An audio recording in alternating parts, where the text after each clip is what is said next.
الله الرحمن الرحيم.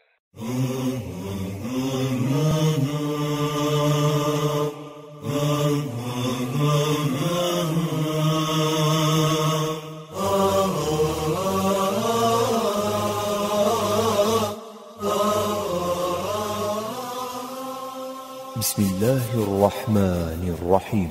کتێبخانەی ڕۆشنایی دەنجی زنجیرەی هاوڵانی پێغەمبەری خوددا صلی الله عليه وسلم زنجیرەی 7. ناوی کتێب ئەبوو ئەیوبی ئەنساری خالیدی کوڕی زەید، نووسینی حەبیب محەممەد سەعید. بڵاوکردنەوەی نووسینگەی تەفسیر بۆ بڵاوکردنەوە و ڕاگەیاندن، نەخشە سازی ناوەوە زەردەشت کاوانی، خەت نەوزاد کۆیی، بەرک ترایزۆن. نۆرە و ساڵی چاپ یەکەم 1437 کۆچی بەرامبەر بە 2016 زایەنی، تیڕاژ 2000 دانە. کۆی لاپەڕەکان سینۆ لاپەڕ. خوێندنەوەی ڕەشوان کاک خەڵڵ سابق. کارە دەنجیەکان شاخەوان عەبدولکەبیر. بسم الله الرحمن الرحيم. ئازیزەکانم، ئەی هاوڵە شیرینەکانی پێغەمبەری خوددا صلی الله عليه وسلم، چاک لامڕوونە تەنها مسڵمانەکان بەدڵ و بەجیان ئێوەی بەڕێزیان خۆش ئەوێت، چونکە ڕەفتاری شیرن و کاری مەردانەتان شارەزان. بەڵام نەفام و هەرزە خۆپەرست و خەڵەتا و مێشک بەنجکرا و بەکرێ گیراوی بێگانەی کافر، هەروەک شەمشەمە کوێرە توانای بینینی خۆری نییە. ئەوانیش دڵیان تاقەت ناگرێ ژیانی ئێوەی قارەمان پێشکەش بە مسڵمانەکان بکرێت، چونکە ئەزانن ئیتر نیازی گڵاویان نایەتە دی. ئەم تەڕاکە بە کۆتا هات. پێشکەش لاپەڕا 6. پێشکەش بێت بەو برا و خوشکە مسڵمانانەی کە مەبەستی ژیانیان گەیاندنی ئیسلامە بە مرۆڤەکان و هەموو ڕوویەکی ژیانیان ئەکەنە بانگەواز بۆ ئیسلام، بۆ گەیشتن بە ڕەزامەندی خودای گەورە. ئەم تەڕاکە بە کۆتا هات. پێشەچی لاپەڕە 7. الحمد لله رب العالمين، الصلاة والسلام على سيد المرسلين وعلى آله وأصحابه وأتباعه المخلصين أجمعين. ژیان بەبێ بیر و باوەڕ ژیانێکی هیچە، بگرە ژیان نییە، مردنە، بەڵام بە دەردەسەری و مەینەت و سزا و ئازارەوە. کەواتە بیر و باوەڕ مایەی سەربەرزی مرۆڤە، مایەی حەسانەوەی مرۆڤە، مایەی ژیانی ئاسوودەی و بەختیاری و کامەرانی مرۆڤە لە هەردوو جیهاندا. بیر و باوەڕێکیش کە ئەمەی لێبێ تەنها ئیسلامە. تەنها ئیسلامە دەردی ئادەمی زادی گیر خوارد و چارەسەر بکە. تەنها ئیسلام و بەس. ئیتر هەموو توو لە ڕێگاکان دەستی مرۆڤایەتیان بڕیوە، تۆڕی ڕاوکردنی ئادەمی زادی چاو بەستراون. هاوڵە بەڕێزەکانی پێغەمبەری خوددا صلی الله عليه وسلم زۆر چاک لەمە گەیشتن، بۆیە بڕیاریاندا سەر و ماڵیان بکەنە قوربانی تا بیر و باوڕەکەیان گەشە بکا و جیهان گەش بکاتەوە. کەواتە ژیانی قارەمانان بەم شێوەیە بووە و هەر بەم شێوەیەش ئەبێت. بەڵام ئەوانەی لە هەر کوێ باب و لەوێ شەن ئەکەن، ئەوانە نە نرخی خۆیان ئەزانن و نە نرخی بێباوڕیش، و ئەو وشە وشەدارانەش کە لە زمانی لووسیان دەرئەچن تەنها وشەن و بەس، و وشەش بەتەنیا ڕۆژێ لە ڕۆژان ئادەمیزادی نەحەساندۆتەوە. ئەمە ڕاستیەکە کە پێویستە هەڵگرانی بیر و باوەڕی قورئان لەبەر چاویان بێت. پێویستە بزانن مسڵمان بوون بریتیە لە پەیماندان بە خودای گەورە، پاشان تێکۆشان بەسەر و ماڵ و بە خۆشەویستی و شەهیدی و باک نەبوون لە خەشم و قینی کافران. هیوادارم خودای گەورە لەسەر ڕاستی ڕامانگرێ و مەبەستیشمان لە هەموو کارێکدا تەنها و تەنها ڕەزامەندی ئەو بێت و بەس. نووسەر 6 محەڕەمی 1402 کۆچی بەرامبەر بە 2 تشرینی دووەمی 1970 زایەنی. ئەم تەڕاکە بە کۆتا هات. بەختەوەر لاپەڕەنۆ ئیماندارانی مەدینە ئەم سات و ئەو سات بە تەمای بەدیدار شاد بوونی پێغەمبەری ئازیز بوون صەڵی الله عەلەیه وسەلەم تا ئەوە بوو گەیشتنە ئەو بەرەوە لە قەراغ مەدینەدا. لە قوبا 4 ڕۆژ مایەوە و لەو ماوەیەدا مزگەوتی قوبای دروست کرد کە یەکەم مزگەوتێ بوو کە مسڵمانەکان بنیاتیان نا تا ببێتە مەڵبەندی خوداناسی. پاشان پێغەمبەری خوددا صەڵی الله عەلەیه وسەلەم قوبای بەجێهێشت و بە سواری وشترەکەی هاتە ناو مەدینەوە. ئەبێ بۆ ماڵی چێ بڕوە، چێ هەڵبژێرێ و ببێتە میێوانی. پیا و ماقوڵان و ناودارانی مەدینە ئەهاتنە سەر ڕێگەکەی و هەر یەکەیان هەوڵی ئەدا پێغەمبەری خوددا صەڵی الله عەلەیه وسەلەم لە ماڵی ئەودا بزێ. یەک لە دوای یەک گەورە پیاوەکان ئەهاتنە ڕێگاکەی و دەریان ئەبڕی کەوا زۆر حەز ئەکەن ببێتە میێوانیان و بە خزمەتی بگەن تا هێز و توانا و غیرەتیان بکەنە قەڵغان بۆی. هەر یەکەیان بە ئاواتەوە بوو خۆشەویستی مسڵمانان و فێنچی دڵیان و ڕۆشنایی چاوەکانیان لە ماڵی ئەو میوان بێت کە پێغەمبەری خودایە صەڵی الله عەلەیه وسەلەم تا خێر و بێر بڕژێ بەسەریا. لەوانەی کە هاتنە ڕێگاکەی کۆمەڵێک لە تیرەی عەدی کوڕی نەجار بوو کە خاڵوانی باپیری پێغەمبەر بوون صەڵی الله عەلەیه وسەلەم. وتیان بە پێغەمبەری خوددا صەڵی الله عەلەیه وسەلەم ئێمە خاڵوانتین، خێراکە وەرەدا بەزە لامان، ئێمە خاوەنی پیا و هێز و دەسەڵاتین، ئیتر با خزمەتیمان بوەستێ. لە ئێمە تێپەڕ مەکە و مەچۆ بۆ لای کەسی تر ئەی پێغەمبەری خوددا صەڵی الله عەلەیه وسەلەم، لەبەر خزمەتیمان کەسی تر لە ئێمە لە پێشتر نییە بۆت. بەڵام پێغەمبەری ئازیز صەڵی الله عەلەیه وسەلەم کە هەموو ڕەفتارێکی ڕێک و پێک و بێکەم و کوڕیە بۆ ئەوەی دڵی هەمویان ڕازی بێت و هەست بە جیاوازی نەکەن هەرچی جارێ کۆمەڵی هەوڵیان ئەدا و وشترەکە لای پێ بدەن. ئەی فەرموو وازی لێبێنن فەرمانی بەسەردادراوە تا هەر شوێنێ خوا بیەوێ دیاری بکە، شوێنێ دیاری بکە تا ببێتە مزگەوتی ئیسلام، تا ببێتە خانووی پێغەمبەری ئیسلام صەڵی الله عەلەیه وسەلەم، تا ببێتە شوێن و مانەوەی پێغەمبەری ئازیز صەڵی الله عەلەیه وسەلەم هەتا دوای کۆچکردنیشی.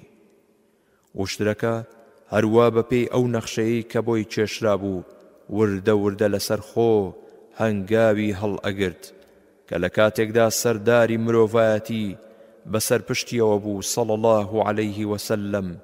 کۆمەڵێ ئیمانداریش بە تایبەتی ئەنساریەکان وان لەو پەڕی خۆشی و کامەرانیدا ئەو ڕۆژە بە گەورەترین ڕۆژی تەمەنیان ئەزانن کەوا خۆشەویستی خوددا صەڵی الله عەلەیه وسەلەم کۆچی کردووە بۆ ناویان.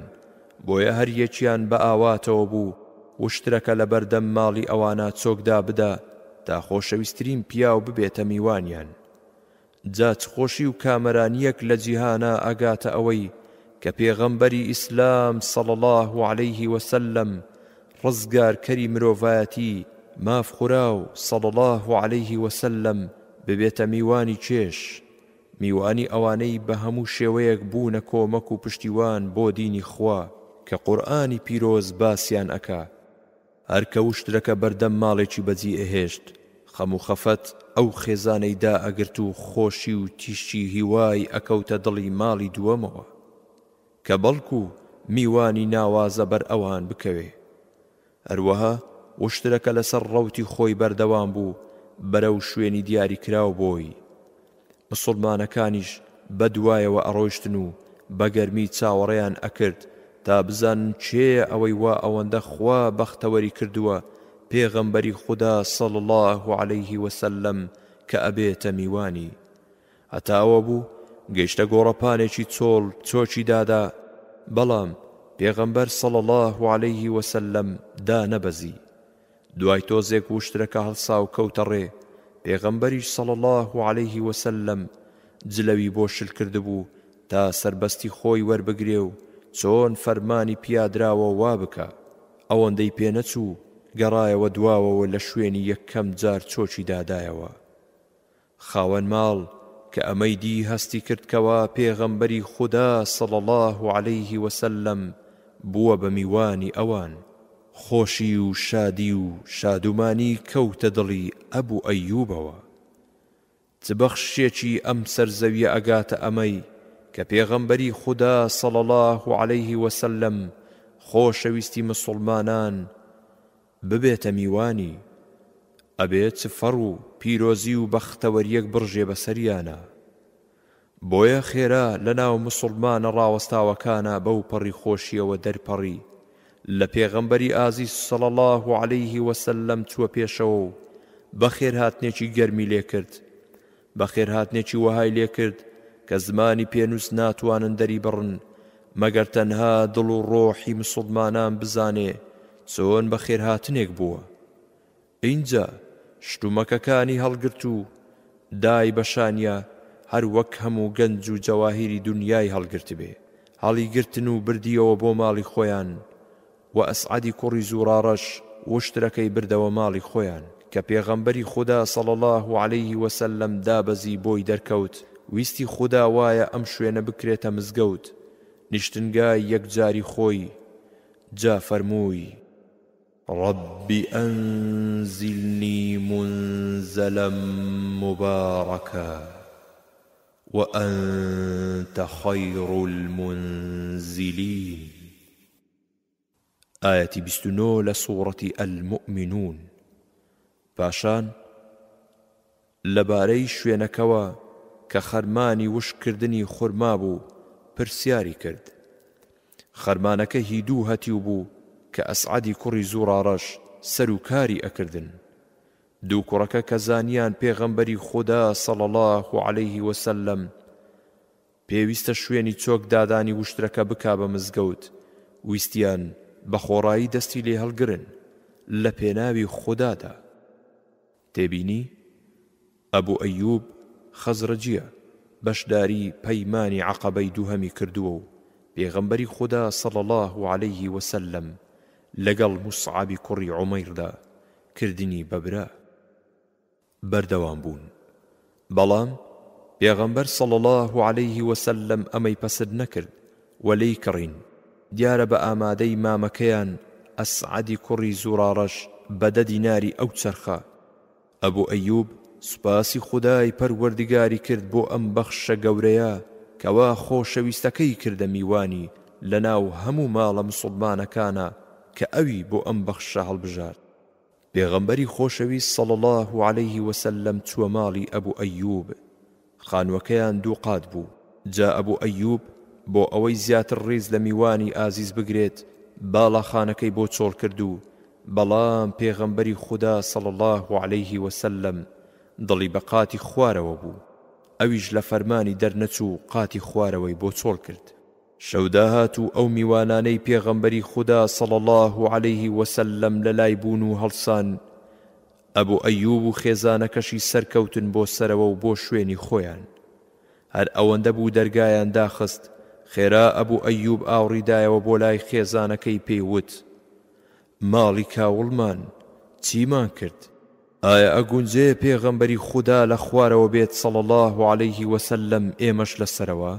ئایا ئەگونجێ ئێمە بکەوینە نێوان پێغەمبەری خودا و صلی الله عەلەیه وسلم و وەحیەوە؟ کەواتە ئێمە تیا چوین. ژن و مێردەکەوتنە جێژاوی پەشیمانی و سەرسامیەوە خەم و خەفەت دایگرتنەوە خۆشی و شادومانی هاتنی ئازیزیانی لێ تێک چوو. لەبەر خۆیانەوە بە بەختەوەرترین خێزانی مەدینە بوو کەچی وا خەم و پەژارەی ئەم نەزانکاریەکەیان یەخەی پێگرتن. تازە چاریان نییە ئەبێ ئارام بگرن تا ڕۆژ ئەبێتەوە. ناچار چوونە لایەکی خانووەکەوە کەناریان گرت تا ڕاستە و خۆ بەسەر سەری پێغەمبەری خوداوە صلی الله عەلەیه وسلم نەبن. بە کەنارا و بەسەر نوچی پەنجەی پێیانەوە هاتوچۆیان ئەکرد. خۆشەویستیەک لە دڵەوە بێت زۆر جیاوازە لەوەی کە لەبەر ڕووگیری و یان ترس پیشان بدرێ. هەرچۆنێ بوو ڕۆژیان لێبەوە ئەوسا ئەبوو ئەیوب هاتە خزمەتی پێغەمبەری خودا صلی الله عەلەیه وسلم فەرمووی: بەخوا ئێمە ئەم شەو نە منیش نە ئەیوبیش چاومان نەچۆتە خەو. پێغەمبەری خوددا صلی الله عليه وسلم فەرمووی لەبەرچی ئەبوو ئەیوب وتی بیرم کردەوە کەوا من وام بەسەر خانوویەکەوە کە تۆ وا لە ژێریایی ئەگەر بجوڵێمەوە تۆز ئەبارێ بەسەرتا و ئازارت ئەدا پاشان من کەوتومەتە نێوان تۆ وەحیەوە. پێغەمبەری خوددا صلی الله عليه وسلم فەرمووی خۆت ناڕەحەت مەکە ئەبوو ئەیوب لەبەر ئەوەی کە خەڵکی زۆر سەرمان لێ ئەدات وا چاکترە بۆ ئێمە کە لە خوارەوە بین. ئەبوو ئەیوب دەڵێ گوێڕایەلیم کرد بۆ فەرمانەکەی پێغەمبەری خوددا صلی الله عليه وسلم تا لە شەوێکی ساردا گۆزەی ئاوەکەمان شکا و ئاوەکە ڕژایە ناو باڵەخانەکەوە خێرا هەڵمەتمان بردە بۆ نەهێشتنی ئاوە ڕژاوەکە جگە لە قوماشێکی قەدیفە کە لە جیاتی لێفە ئەماندا بە خۆمانە هیچمان بەلاوە نەبوو. بەپەلە دەستمان کرد بە وشکردنەوەی ئاوەکە بەو قوماشە نەوەکو دڵۆپە بکات و بگاتە خوارەوە بەسە سەری پێغەمبەری خوددا صلی الله عليه وسلم. هەرکە ڕۆژ بۆوە هاتمە خوارەوە لای پێغەمبەری خوددا صلی الله عليه وسلم وتم دایک و باوکم بە قوربانت بن پێم ناخۆشە من لەسەرەوە بم تۆش لە خوارەوە. پاشان دەنگ و باسی گۆزەکەم جێڕایەوە ئەویش بەگوێی کردم و سەرکەوت بۆ باڵەخانەکە و من و خێزانەکەشم دابەزینە خوارەوە تا ئەم ڕادەیەی مسڵمانەکان بە تەنگ دڵ و ئارامی پێغەمبەری خواوە بوون نەیان ئەهێشت دڵی گەردێ بگرێ سەربازی بە وەفا و مەرد و قارەمان بوون بۆیە ڕەزامەندی خوا و سەربەرزی هەردوو جیهانیان بەدەستهێنا. پێغەمبەری خوددا صلی الله عليه وسلم نزیکەی 7 مانگ لە ماڵی ئەبوو ئەیوب مایەوە هەتا مزگەوتەکەی خۆی لەو زەویە چۆڵەدا کە وشترەکە چۆچی تیادادا تەواو بوو گواستیەوە بۆ ناو ئەو ژوورانەی کە بە دەوری مزگەوتەکە بۆ خۆی و خێزانەکەی دروستی کردبوون.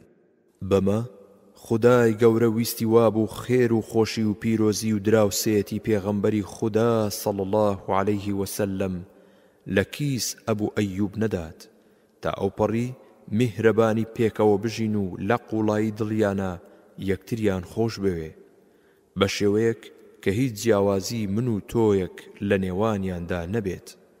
تێبینی شوێنی چۆک دادانی وشترەکە ئێستا مینبەری مزگەوتەکەی پێغەمبەری خوددایە صلی الله عليه وسلم لە شاری مەدینە.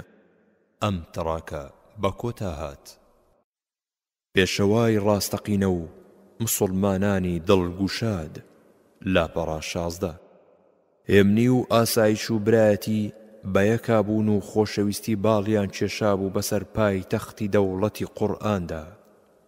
کۆمەڵی خواناس خەریکی خواناسی و پەروەردە و بەڕێوەبردنی کاری ڕۆژانەی سەرشانی بوو خەریکی بنیاتنانی قەڵای داد و یەکسانی بوو تا ببێتە پەنای ماف خوراوان. کۆمەڵی جوامێر ملکەتی فەرمانەکانی خوا و پێغەمبەری خوددا بوو بۆیە هەموو ڕێگایەکی سوود بەخشی گرتبووە بەر بۆ گەیشتن بەو ئامانجە بەرزە و پیرۆزانەی کە مایەی حەسانەوەی ئادەمی زادن. بەتایبەتی پێغەمبەری ئازیز صلی الله عليه وسلم و هاوڵە زۆر نزیکەکانی ئەمان زیاتر لە هەموو کەسێ بەرژەوەندی تایبەتیان لەبیر چووبەوە لە پێناوی خزمەتکردنی ئیسلامی بێگەردە. ئەمان خۆیان و ماڵ و خێزانیان لەبیر چووبەوە مەبەستی سەرەکیان لە ژیان تەنها و تەنها بریتی بوو لە خزمەتکردن. دیارە هەموو سەرکردە و هەڵس و ڕێنەرانی کاروباری وڵاتان دەست بەرداری کاسبی ئەبن ژیانیشیان بۆ مسۆگەر ئەکرێت و لە بەرزترین پلە و توانادا کەچی پێغەمبەر صلی الله عليه وسلم و هاوڵانی بەرلەوەی بەخشی ئاسمانیان بۆ بێت هەر بە یەکەیان پیاوێکی لێهاتوو دەست و دەم پاک بوو بە مەردانە ئەژیا و گوزەرانی مسۆگەر ئەکرد. بەڵام دوای هاتنی ئیسلام و گرانبوونی ئەرچی سەرشانیان ناچار بوون دەست بەرداری کاسبی ببن ئاوڕی یەکجاری بدەنەوە بۆ لای ڕێبازی ڕزگارکەر. لەگەڵ ئەمەشا هێشتا ژیانێکی ئاسایشیان نەئەکرد چ بۆ خۆیان و چ بۆ خانەوادەکانیان بەڵکو ئەو دارایی و سامانەی کە هەیان بوو ئەوەی کە ئەهاتە مشتیشیان زۆربەی زۆریان لە پێناوی ئیسلامدا خەرج ئەکرد.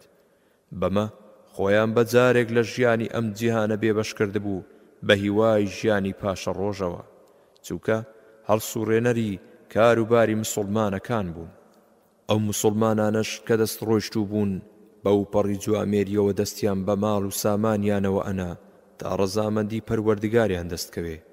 عەبدوڵڵای کوڕی عەباس خوددا لێیان ڕازی بێت ئەجێڕێتەوە، ئەڵێ لە قولەی گەرمای نیوەڕۆیەکی هاویندا ئەبوبەکر خوددا لێی ڕازی بێت دێتە دەرەوە بۆ مزگەوت، و عومەر خوددا لێی ڕازی بێت و چاوی پێ ئەکەوێت و ئەپرسێ چۆن لەم ساتە هاتوویتە دەرەوە؟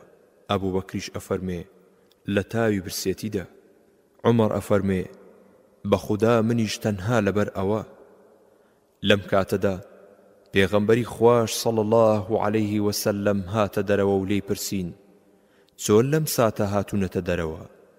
فەرمویان لە تاوی شانەسچی برسێتیدا. فەرمووی بەو خودایی گیانمی بەدەستە منیش تەنها لەبەر ئەوە.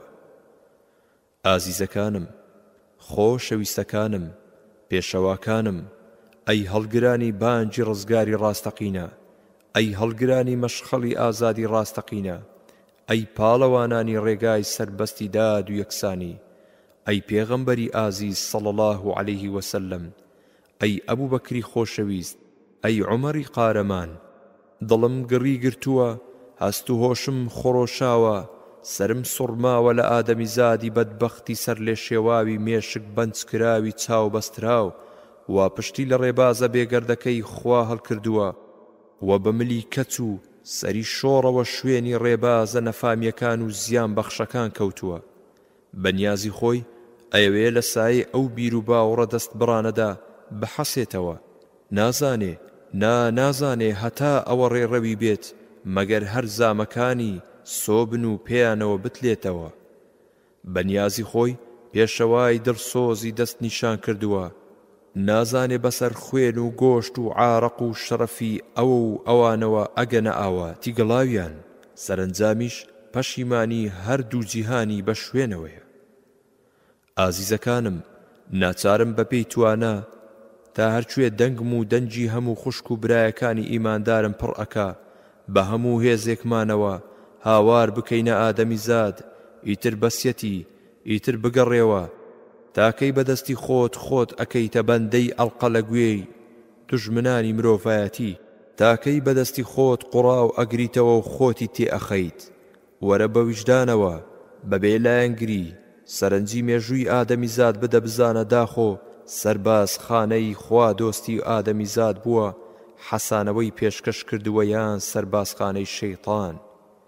بزانە داخۆ لە سایەی بەرنامەی خوددادا مرۆڤایەتی سەربەست و ڕزگار بووە یان لە سایەی بەرنامەی نەفامیدا. بەڵێ پێغەمبەری ئازیز صلی الله عليه وسلم و دوو هاوڵی نزیکترینی ئەمە ڕابواردن و خۆشی یانە لە سایەی حکومەتێکا کە خۆیان کار بەدەست و هەڵسوڕێنەرێتی. کۆمەڵی ئیماندار وا لەو پەڕی خۆشی و ئارامیدا کەچی سەرکردە و پێشەواکان دەستیان لە بەرژەوەندی خۆیان بەرداوە بۆ خزمەتی ئیمانداران و وا برسیانە هەتا نانی وشتیش کە برسێتی بێویژدان سەرکوت بکا دەستیان ناکەوێت. با مرۆڤە ماف خوراوەکان بێن، با مرۆڤە ڕاستی و ویستەکان بێن، با مرۆڤە داد و ویستەکان بێن، با مرۆڤە ڕەش و ڕووتەکان بێن، با مرۆڤە خاوەن دڵ و مێشک و ویژدانەکان بێن. با بێن و سەیرکەن، ئەمە تا ڕێباز، ئەمە تا یاسا، ئەمە تا ماف، ئەمە تا یەکسانی و داد و خۆنەویستن، بەسیەتی خۆخەڵەتاندن. پاشان پێغەمبەری خوددا صلی الله عليه وسلم فەرمووی هەڵسن بێن لەگەڵما. هەرسێکیان بەرەو ماڵی ئیماندارێک کە خوا و پێغەمبەری خۆش ئەویستن صلی الله عليه وسلم کەوتنە ڕێ، بەرەو ماڵی ئەبوو ئەیوبی ئەنساری دراوسەی پێغەمبەری خوددا صلی الله عليه وسلم. ئەبوو ئەیوب زۆر پێغەمبەری خودای صلی الله عليه وسلم خۆش ئەویست، بۆیە هەموو ڕۆژێک خواردنی تایبەتی بۆ ئەخستە لاوە، جا ئەگەر دوا بکەوتایە لە کاتی خۆیە فریای نەکەوتایە ئەوسا خواردنەکەی دەهێناوە و دەرخواردی خێزانەکەی خۆی ئەدا. ئەبوو ئەیوب ئەڵێ نانی ئێوارەمان چاک ئەکرد بۆ پێغەمبەری خوددا صلی الله عليه وسلم. ئەمان نارد بۆی کاتێ پاش خوانەکەی ئەناردەوە من و خێزانەکەم ئەگەڕاین بزانین لە کام لاوە جێگە و دەستەکەی تیا دیارە تا لێی بخۆین و پیرۆزیمان دەست بکەوێ. کاتێک گەیشتە بەر دەرگاکەیان خێزانەکەی هاتە دەرەوە بەو پەڕی دڵفراوانی و میوانی بەڕێزەوە بە خێرهاتنی لێکردن. جا پێغەمبەری خوددا صلی الله عليه وسلم پێی فەرموو ئەبوو ئەیوب لەکوێیە؟ ئەبوو ئەیوب لەناو باغێکی دار خورمای نزیکدا ئیشی ئەکرد کە دەنجی پێغەمبەری صلی الله عليه وسلم بیست بەپەلە هاتەوە و ئەویش بە خێرهاتنێکی گەرمی میوانەکانی کرد بەسەر سوڕمانەوە وتی ئەی پێغەمبەری خوددا صلی الله عليه وسلم تا ئێستا لەم کاتە نەهاتوویت بۆ لامان. فەرمووی ڕاست دەکەی. پاشان ئەبوو ئەیوب فڕکەی کرد و لەناو باغە خورمایەکەدا هێشووەک خورمایەکی بڕی کە خورماکانی لەگەی و نەگەی و تێکەڵ ببوو هێناویەوە بۆ میوانە ئازیزەکانی. پێغەمبەری خوددا صلی الله عليه وسلم پێی ناخۆش بوو ئەبوو ئەیوب زیانی لێ بکەوێ بۆیە فەرمووی نەمویست ئەمە ببڕیت بۆ چ خورما گەییەکانت بەهێشوەکانەوە نەچنی بۆمان. ئەبوو ئەیوب وتی ئەی پێغەمبەری خوددا صلی الله عليه وسلم پێم خۆش بوو لەگەی و نەگەیوەکانیش بخۆیت هەروەها حەیوانێکیشت بۆ سەر ئەبڕم. فەرمووی پێغەمبەری خوددا صلی الله عليه وسلم فەرمووی ئەگەر سەرت بڕی شیردەر سەر مەبڕە. ئەبوو ئەیوب خواخوای ڕۆژێکی ئاوهای بوو تا دراوسەی خۆشەویست بە پەرمینەوە خۆی بکا بە ماڵیانەوە میوانی تریش لەگەڵ خۆیان بێنێ. بۆیە بە خێرات چرتێکی گرت و دای بە زەویدا پاشان بە خێزانەکەی وت تۆش نانی تازەمان بۆ ئامادە بکە. خۆشی چێترەکەی کەوڵ کرد و کردی بە دوو بەشەوە، بەشێکی سوور کردەوە و بەشەکەی تریشی برژاند تا ئەمەی کرد خێزانەکەی گورج و گۆڵ نانی گەرمی پێگەیاند. تێبینی ئەم وتەی ئەبوو ئەیوب ئەوە ئەگەیەنێ کە یەکەم جارە پێغەمبەری خوددا صلی الله عليه وسلم لە خۆیەوە لە کاتی نانخواردندا چوو بیتە ماڵی ئەبوو ئەیوبی دراوسەی، بەڵکو هەر ماڵێکی تر کە ئەبوو ئەیوب ئاگدار بێ بەردەوام بوون. کاتێ خواردن پێگەیشت و خرایە بەردەستی پێغەمبەری خوددا صلی الله عليه وسلم و دوو هاوڵەکەی. پێغەمبەر صلی الله عليه وسلم پارچێک لە گۆشتەکەی هەڵگرت و خستیە ناو نانێکەوە فەرمووی ئەبوو ئەیوب هەستە بەپەلە ئەم پارچەیە بەرە بۆ فاتیمە، چەند ڕۆژێک ئەبێت لەمەی دەست نەکەوتووە. هەڵوێستەکانت زۆر بەرز و پیرۆزن ئەی پێغەمبەری ئازیز صلی الله عليه وسلم. ئەی ڕزگار کەری مرۆڤایەتی، تەنها خۆت نیت کە بەرژەوەندی تایبەتیت خست بێتە پشتگوێ، بەڵکو هاوڵە نزیکەکانت، وەزیری دەستە ڕاست و دەستە چەپت، خێزان و مناڵەکانیشت هاو بەشن لە هەڵمەتی ڕزگاری خوازیدا. فاتیمەی ئازادیش ئەو فاتیمەی کە یەکێکە لەو چوار ئافرەتەی کە لە ناو هەموو ئافرەتاندا بە تەواوی پێگەیشتوون، ئەویش بەشدارە لەم هەڵوێستە بەرزەدا، لەم خۆنەویستیەدا، لەم خزمەتە گەورەیەدا. فاتیمەی جگەرگۆشت چەند ڕۆژێک گۆشت بە چاوی نابینێ، کەچی هەردەم بەتاڵێکی خۆپەرستوانی دوو کەس بخەڵەتێنی و دەست و خەڕۆیان بکات، لافی ڕزگاری و ڕزگاری خوازانی لێدەدات. تێبینی ئەمەی دەری ئەخا خێزانەکانیشیان بە پلەی خۆیان برسی نەبوون، هیچ نەبێ شتێکی ئەوتۆیان بووە تا خۆیانی پێ تێر بکەن، بەڵام لە سنووری تێربوونی ماڵ و منداڵدا نەک بەشی سەرۆک و خێزانەکان بکات. بۆیە وا برسێتی زۆری بۆ هێنابوون، ئەمیش لەوە وەری ئەگرین کە مسلمان ئەبێ پیشەی خۆنەویستن بێ، خزمەتکردن بێ، بۆیە ئەبێ دوای بێخەمکردنی خێزان و مناڵ ئەوسا خەمی خۆی بخوا، هەر وەک لە پێشەوە ڕاعیەتەکەی تێر ئەکا وەهاش خێزانەکەی پێش ئەخا. ئەمە سەرسوڕمانیشی ناوێ، چونکە پەروەردەی قورئان ناوازەیە. لە ڕاستیدا هەڵبژاردننی ناوچەی حیجازی وشک و کەم دەرامەت و ژیان و گوزەران سەخت بۆ ئەوەی درەختی ئیسلام تیا بنێژرێت دانایەتی زۆری تایە.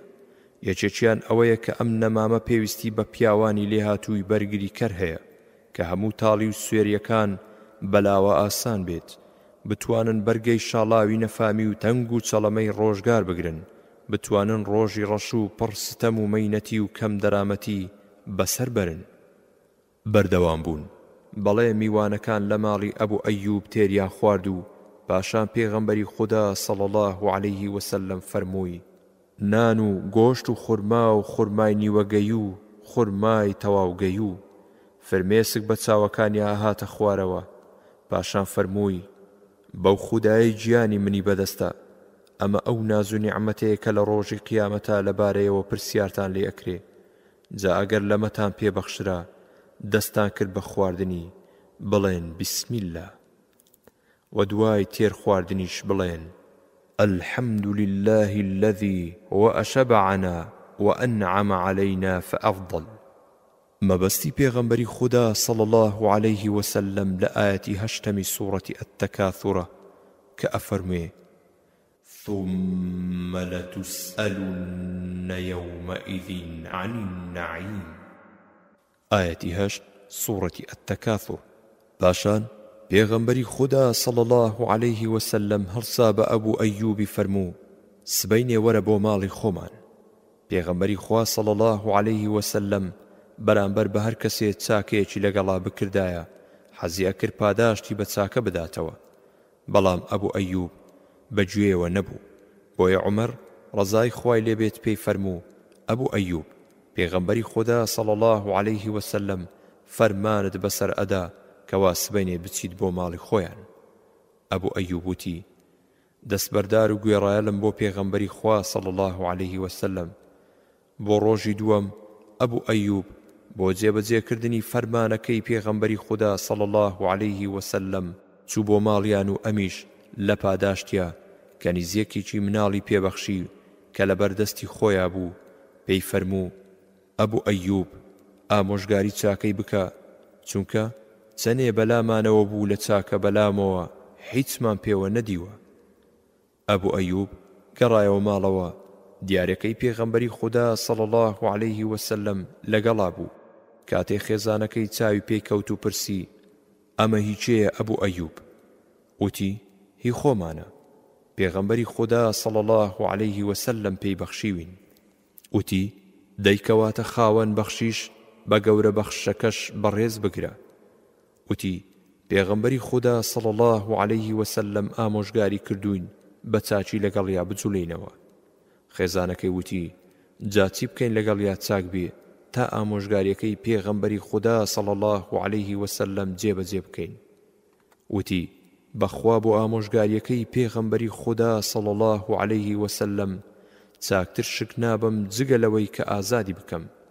وتی: ڕێگای ڕاستت دۆزیوەتەوە و سەرکەوتوش ئەبیت. بەمە ئەبوو ئەیوب لە ڕێگای خوددادا ئازادی کرد تا سەر لە نوێ ژیانی ئادەمیانەی بکاتەوە بەبەردا، تا تامی ژیانی ڕاستەقینە بکات، چونکە لە تەرازووی ئیسلامدا بەندایەتی واتە مردن. هەرچەندە هەموو مافێکی بەندە پارێزراوە لە یاسای ئیسلامدا، ئازاد بوونیش بریتە لە زیندووکردنەوەی. ئەم تەڕاکە بە کۆتا هات. لە پێناوی بیر و باوەڕدا لاپەڕە 26. ئەبوو ئەیوب هەرچۆن دراوسەیەکی زۆر چاک بوو بۆ پێغەمبەری خوددا صلی الله عليه وسلم، هەروەهاش سەربازێکی ڕاستگۆ و بەوەفا بوو لە بەردەستیە. تەنها ڕەزامەندی خوا و پێغەمبەری صلی الله عليه وسلم ئەویست، تەنها بەرژەوەندی ئیسلام و مسڵمانەکانی ئەویست. بۆیە کە هەستی ئەکرد هەندێ لە خزمەکانی لە بەنی نەجار دڵیان بە وتەی منافق و جوولەکەکان لە خشتە براوە و دژی ئیسلام و پێغەمبەری خوددا صلی الله عليه وسلم ئەجوڵێنەوە، زۆری پێ ناخۆش بوو، ناچار بوو واز لە هەموو پەیوەندێک بێنێ کە پێچەوانەی دینەکەی بێت. خزمێک کە دژمنی بیر و باوەڕ بێت بۆچی باشە؟ خزمێ کە وەفای بۆ خوا و پێغەمبەری ئازیز صلی الله عليه وسلم نەبێت و بە چرپ و چاپی خوانەناسان بخەڵەتێ، ئەبێت کەڵکێکی خزمی مسلمانی بگرێ. خزمێ خەمی قیامەتی خوا نەخوا، ئەبێت چۆن خەمی دنیای خزمی مسلمانی بخوا. ئەوە بوو بەرەبەرە منافقەکان خەریک بوو قسەیان بکەنەوە یەک، دژی مسلمانەکان و پێغەمبەری پێشەوا صلی الله عليه وسلم تا بە چرپ و چاپی ترسنۆکانە دەریان پەڕێنن. جا ئەهاتنە مزگەوت گویان ئەگرت بۆ وتوێژی مسڵمانەکان بۆ ئەوەی کە جیابنەوە لێیان گاڵتەیان پێ بکەن و بە سوچی سەیری دینەکەیان بکەن. ڕۆژێکیان بڕێکیان لە مزگەوت کۆبوونەوە و سەریان کردبوو بە یەکا بە چپەچپەوە قسەیان نەکرد.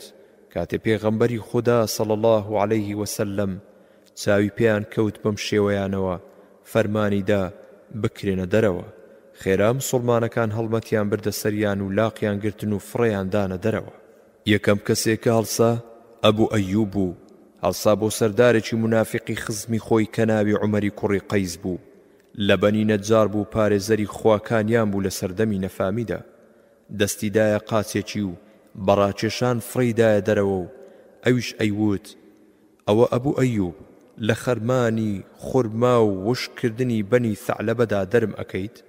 تێبینی منافقان لە هەموو چەرخێکا چینێکی جیاوازن. ناونیشانی سەرچیان ترسنۆچیە. ناوێرن ڕاستەوخۆ دوژمنایەتی خۆیان بۆ کۆمەڵی ئیماندار دەرخن و ئەزانن ئەگەر تەنها سەریان بشارنەوە ئیتر بەسەر پاشماوەی لاشەیان دیار نییە. دەرمانی دۆزینەوەی ئەو کۆمەڵە ترسنۆکە لەلایەن مسڵمانانەوە تەنها و تەنها لە خوا ترسانە. باوەشکردنە بە قورئانە، پەروەردەکردنی دڵ و دەروونە لەسەر خواپەرستی تا بە شێوەیەکی بیر لێ نەکراوە خودای گەورە دەست نیشانیان بکا بۆیان پشتیان پێ نەبەستن. ئەجینا کەم تەرخەمیکردنی مسڵمانان لە خواپەرستیدا ئەبێتە شوێربوونی چاویان و خەڵەتاندنیان لەلایەن منافقەکانەوە. ئەمەش سزایەکی خواییە. بەردەوام بوون واتە زەوی و ناوچەی خۆمانە. ئەبوو ئەیوب بەبێ وەڵامدانەوە بەجێی هێشت و هەڵمەتی بردە سەر خزمێکی تری کە ڕافیعی کوڕی وەدیعە بوو.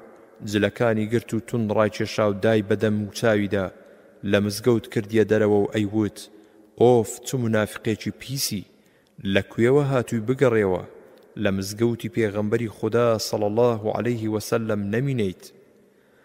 نەک تەنها ئەبوو ئەیوب بەڵکو هەموو مسڵمانێک وەک ئەو سەربازی بە وەفا و دڵسۆز بوو. هەر کامیانت بگرتایە بە پیاوانە پەیمانی دابوو بە ئیسلام. بۆیە هەر یەکە لەوانەی لەو کاتەدا ئامادەی مزگەوت بوون لەلایەکەوە هەڵمەتی ئەبردە سەر منافقەکان تا بەشداری پاکردنەوەی مزگەوتەکە بکات. لە کاتێکدا ئەبوو ئەیوب خەریکی دەرپەڕاندنی خزمە منافقەکان بوو، عومارەی کوڕی حەزەم هەستا بۆ زەیدی کوڕی عەمری منافق کە ڕیشێکی درێژی هێشتبووە. عومارە دەستیدایە ڕیشەکەی و بەبێ بەزەی ڕایکێشا لە مزگەوت و کردیە دەرەوە. پاشان بە هەردوو دەستی توندی دای بە سەر سینجیا و کەوتە بە پشتا و بە پاڵەوە ئەیوت مرت شکاندم عومارە. عومارە وەڵامی دایەوە خوا لە ناوت بەرێ ئەی منافق، ئەو سزایی کە خوا بۆتی ئامادە کردووە لەوە بەتینترە. نزیکی مزگەوتی پێغەمبەری خوددا صلی الله عليه وسلم نەکەویتەوە. ئەبوو محەممەدیش لە بەنی نەجار کە بەشداری جەنجی بەدری کردبوو لەگەڵ مەسعودی کوڕی ئەوس هەڵسان بۆ منافقێکی گەنج کە ئەمە یەکەم گەنجە لە منافقەکانە ناسراو بێت کە ناوی قەیسی کوڕی عەمری کوڕی سەهل بوو. بەسەر شان و ملیان ڕایان کێشا هەتا لە مزگەوت کرایە دەرەوە. عەبدوڵڵای کوڕی حارثیش هەڵسایە بۆ حارثی کوڕی عەمری منافق کە قژێکی درێژی هەبوو. عەبدوڵڵا دەستی گەیاندە قژەکانی و بەتوندی ڕایکێشا بە زەویدا هەتا گەیاندیە دەرەوەی مزگەوت. حارثی منافقیش وەکو بیەوێ گلەیی بکا لە عەبدوڵڵا وتی زۆر دڵڕەقیت بەکارهێنا لەگەڵما ئەی کوڕی حارث. عەبدوڵڵا وەڵامی دایەوە شایەنی ئەوەیت ئەی دوژمنی خوددا. لەسەر ئەو قورئانەی کە لەبارەتەوە هاتۆتە خوارەوە نزیکی مزگەوتی پێغەمبەری خوددا صلی الله عليه وسلم نەکەویتەوە چونکە تۆ گڵاویت. هەروەها مسڵمانێک لە بەنی عەمری کوڕی عەوف هەڵسایەوە بۆ برایەکەی خۆی کە ناوی زوەیی کوڕی حارث بوو لە مزگەوت کردیە دەرەوە بە ئۆف و ئاخ و بێزاری خۆی لێی دەردەبڕی و پێی دەوت شەیطان بەسرت زاڵ بووە و خەڵەتان دووتی. بەم شێوەیە کۆمەڵی ئیماندار بە فەرمانی پێغەمبەری خوددا صلی الله عليه وسلم خزمە منافقە ترسنۆک و دڵپیسەکانیان دەرپەڕاندە دەرەوە و مزگەوتیان لێ پاکردنەوە. وەفاداری و دڵسۆزی و ڕاستگۆیی خۆیان سەلمان بۆ پێغەمبەری ئازیز و صلی الله عليه وسلم و دینە بێگەردەکەی. بەم شێوەیە کۆمەڵی ئیماندار لە پێناوی بیر و باوەڕدا دەستیان لە هەموو پەیوەندێکی نەفامی بەردا بە دڵ و بە گیان لێبڕان و بۆ خزمەتی ئیسلام. ئەم تەڕاکە بە کۆتا هات. سەربازی دڵسۆز لاپەڕاسی لە ساڵی شەشەمی کۆچیدا پەیمانی حودەیبیە لە نێوان موسڵمانەکان و قوڕیشدا بەسترا کە یەکێ لە بەندەکانی ئەوە بوو تا ماوەی 10 ساڵ جەنگ و کوشتار لە نێوانیاندا ڕوو نەدات. ئەم پەیمانە کارێکی پڕ دانایەتی پێغەمبەری خودا بوو صلی الله علیه وسلم تا بتوانێ لا بکا بەلای جوولەکەی ئاشوب و ئاگر هەڵگیرسێنەردا. ئەو جوولەکانەی کە لە خەیبەردا جەمیان خواردبوو بە هەموو شێوەیەک پلانیاندا ئەنا تا عەرەبە بتپەرستەکان هەڵێن و لەشکری بەرنەسەر پایتەختی حکومەتی ئیسلامی تازە پێگەیشتوو. بۆیە بە هەڵهاتنی مانجی محەڕەمی ساڵی حەوتەمی کۆچی پێغەمبەری خودا صلی الله علیه وسلم خۆی کۆکردەوە تا هێرش بەرێتە سەر خەیبەری ناپاک کە خاوەنی 10,000 جەنگاوەری پڕتفاقی خاوەن قەڵا و سەنگەری سەخت بوون. بەمەرجێ لەشکری مسڵمانەکان بریتی بوو لە 1400 سەربازی کە ئامادەی پەیمانی حودەیبیە بوون. کورتەکەی بە کۆمەچی و پشتیوانی خودای گەورە لەشکری هیلاک و ماندووی بێت فاقی مەدینە توانی قەڵای سەختی جوولەکەی ئاشوب تێک بشکێنێ و لە شکری خراپ ویست دەست کۆتا بکە. جا بەپێی یاسا و باوی جەنگ مسڵمانەکان هەندێ لە ئافرەتە جوولەکەکانیان بەدیلگرت کە یەکێ لەوانە سەفیەی کچی حۆیە بوو کاوە بوو لە دواییدا بە ڕەزامەندی خۆی مسڵمان بوو بۆ یەکێ لە خێزانەکانی پێغەمبەری خودا صلی الله علیه وسلم و دایکی ئیمانداران. دوای دوورکەوتنەوە لە ناوچەی خەیبەر بەپێی ڕەزامەندی سەفیە خۆی کرایە بووک. جا ئەو شەوە بێ ئەوەی پێغەمبەری خودا صلی الله علیه وسلم ئاگدار بێت مسڵمانێکی ئەنساری مەترسی لێنشت و لە سەفیە و قەومەکەی نەوەکو خراپەیەک دەرهەق بە پێغەمبەری خودا صلی الله علیه وسلم بکەن. بە تایبەتی دوای ئەوەی زەینەبی خێزانی سەلامی کوڕی مێشکەم ژەهری کردە بە گۆشتی مەڕ و خەریک بوو دەرخواردی پێغەمبەری خودا صلی الله علیه وسلمی بدات. بۆیە بڕیاریدا ئەو شەوە لە دەرەوەی چادرەکەدا پاسەوانی پێغەمبەری خودا بێت. ئەو شەوە تا بەیانی شمشێرەکەی لە کێڵان دەرهێنا بوو بە دەوری چادرەکەدا ئەسوڕایەوە. تێبینی یەکەم مسڵمانەکان ناچار بوون کافران بەدیل بگرن چونکە کافرانش مسڵمانەکانیان بەدیل ئەگرت. بەڵام جیاوازی بەرنامەی ئیسلام و بەرنامەی کافران لێرەشدا دەرئەکەوێ کە ئیسلام سۆز و ڕەحمی زۆری بەکارهێناوە بەرامبەر بەدیلەکانی جەنگ بە پێچەوانەی کافرانەوە کە هەموو خراپەیەک بەرامبەر بە مسڵمانە دیلەکان ئەکەن. دوو مەگەر بە پشتیوانی خوا مسڵمان بوونی سەفیەی خوا لێ ڕازی بێت لە نامیلکەیەکی تایبەتدا پێشکەش بکرێت. بەردەوام بوون دەمە و بەیان پێغەمبەری خودا صلی الله علیه وسلم گوێی لە جم و جۆڵی بوو پرسی چیت ئەوێ ئەبوو ئەیوب؟ وەڵامی دایەوە ئەی پێغەمبەری خودا صلی الله علیه وسلم ترسام ئەم ئافرەتە دەستر لێ بۆشێنێ چونکە باوک و مێرد و قەومەکەی کوژران و ئەمیش نەمسڵمانە و هێشتا دڵیدا نەمەزراوە بۆیە ترسام نەوەکو تووشی زیانێکت بکە وتم ئەگەر بجوڵێتەوە لێتەوە نزیکم. پێغەمبەری خوداش صلی الله علیه وسلم فەرمووی خودایە ئەبوو ئەیوب بپارێزە هەر وەک ئەم شەو منی پاراست. ئەم تەڕاکە بە کۆتا هات. داخوازی سەرمەرگ لاپەڕاسی و سێ. ئەبوو ئەیوب هەر وەک مسڵمانێکی تێگەیشت و دڵ و دەروون فراوان بوو هەرواش مسڵمانێکی بەغیرەت و کۆڵ نەدەر بوو. مسڵمانێکی بەوەفا بوو بەرامبەر بەو بەڵێنەی کەدا بووی بە خودا و بە پێغەمبەرەکەی صلی الله علیه وسلم. بۆیە لە هیچ جەنگێکی ئیسلامیدا هەر لە سەردەمی پێغەمبەرەوە صلی الله علیه وسلم هەتا سەردەمی معاویە دوا نەکەوت و بەشداری هەمویانی کرد مەگەر سابەیەکێکەوە بەشۆ کابێ و نەیتوانی بێ لە یەکی تردا بەشداری بکە. کاتێکیش عەلی کوڕی ئەبی تاڵیب ڕەزای خوای لێ بێت پایتەختی لە مەدینە گواستەوە بۆ کوفە ئەبوو ئەیوبی کردە والی مەدینە. لە جەنگی خەواریجدا لەگەڵ مسڵمانەکانا بوو بە سەرکردایەتی ئیمام عەلی و بەشداری نەهڕەوانیشی کردووە. معاویە لە ساڵی 52 کۆچیدا بە سەرۆکایەتی یەزیدی کوڕی لەشکرێکی پێکەوەنا بەنیازی ڕزگارکردنی قوستەنتینیە ئەستانبوڵ. لەو کاتەشدا ئەبوو ئەیوب پیرێکی بە ساڵاچوو بوو کە تەمەنی نزیکەی 80 ساڵ بوو. ئالەم تەمەنەدا هاوڵێکی خۆشەویست و بەڕێزی وەک ئەم لای نەنگ نەبوو بچێتە ژێر فەرماندەی یەزیدەوە لە پێناوی خودا سواری کەشتی ببێ و دەریای سپی ناوەڕاست بەرەو ئامانجی لەشکری موسڵمانان بداتە بەر. ئەبوو ئەیوب چاک لە قورئان گەیشت بوو ئەیزانی کە قورئان فەرمانی داوە انفروا خفافا وثقالا. سوڕەتی ئەتتەوبە ئایەتی 41. ئیتر ماوەی کەمتەر خەمی و گۆشەگیری نییە کەواتە لە ئیسلامە خانەنیشی نییە بەڵکو و مسڵمانان ئەبێت تا هێزی تایە هەتا دڵی ئیش ئەکا بە شەو بە ڕۆژ چەندی لە توانا هەیە نەوەستێ و ئیش بکە خزمەت بکە چاکە و ئاسایش بڵاو بکاتەوە تا بەم شێوەیە پێویستە جۆر بە جۆرەکانی کۆمەڵی ئیماندار بە زووترین کات لە باشترین شێوەدا بێنێتە دی. بەمە کۆمەڵی ئیماندار بە ساڵێک گەشەکردنی چەندەها ساڵی کۆمەڵانی تر وەدەستێهێنێ. ئەمەیە چارەسەر و نەخشە تا کۆمەڵی ئیماندار پێش بکەوێ و بەحەسێتەوە.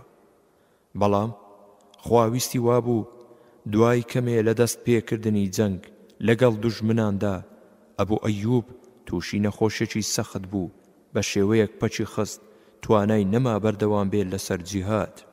لە کاتێکە لە جێگادا کەوتوبوو یەزیدی سەرکردە بە بۆنەی نەخۆشیەکەوە سەری لێدا و لێی پرسی دیسان بێگومان خوا کۆمەک و پشتیوان بێ بۆی ئەچینەوە و بەو بەرزی و بڵندیە ئەگەینەوە کاتێک باوش بکەینەوە بە قورئانی پیرۆزدا. لە کۆتاییدا داوا ئەکەین لە خوا بمان خاتە سەر ئەو ڕێبازە ڕاستەی کە ڕەزامەندی ئەومان دەست ئەخات لە ئەبوو ئەیوب و هاوڵانیشی ڕازی بێت. وآخر دعوانا أن الحمد لله رب العالمين. ئەم کتێبە بە کۆتا هات.